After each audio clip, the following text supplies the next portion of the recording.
I now give the floor to the distinguished representative of the African Union.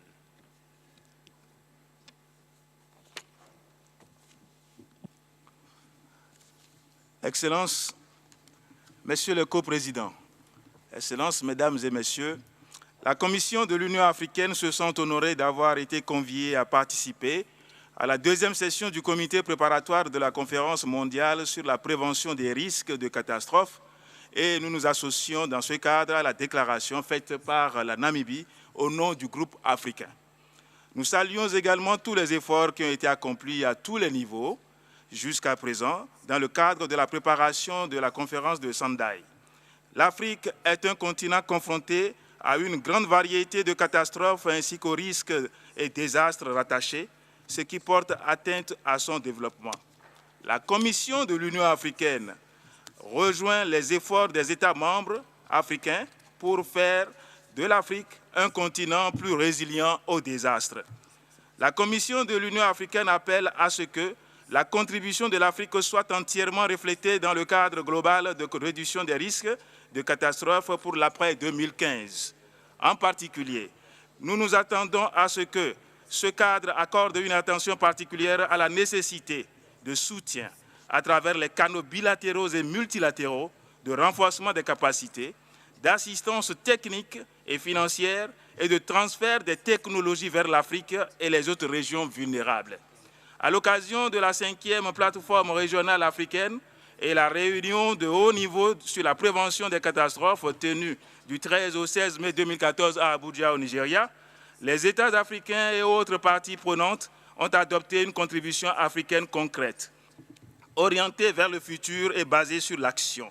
La contribution africaine au cadre de réduction des risques de catastrophes pour l'après 2015 reconnaît en particulier la nécessité et l'importance du renforcement institutionnel et politique,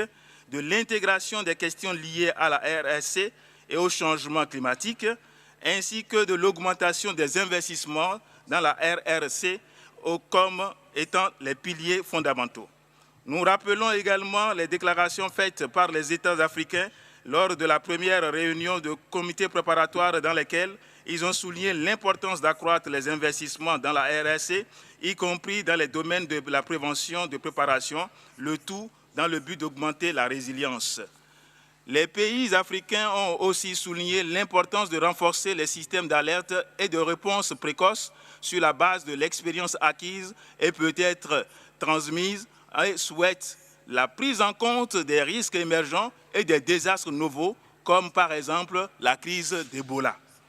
Excellences, au moment où nous nous acheminons vers l'adoption dans 4 mois d'un cadre de référence pour la réduction des risques de catastrophes, nous ne devons pas oublier qu'un monde résilient n'est pas possible sans une Afrique résistante. Et il en découle qu'une coopération internationale significative et efficace qui tient compte des spécificités de chaque région est d'une importance capitale. Dans ce cadre, nous rappelons le principe de responsabilité commune mais différenciée, réaffirmé dans les conclusions de la conférence des Nations Unies sur le développement durable Rio+20. Enfin,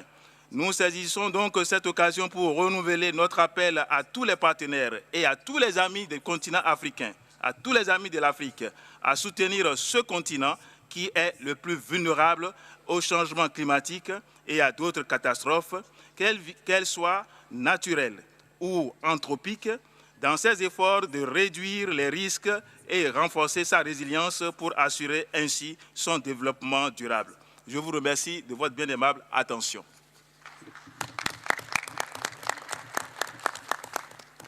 I thank the distinguished representative of the African Union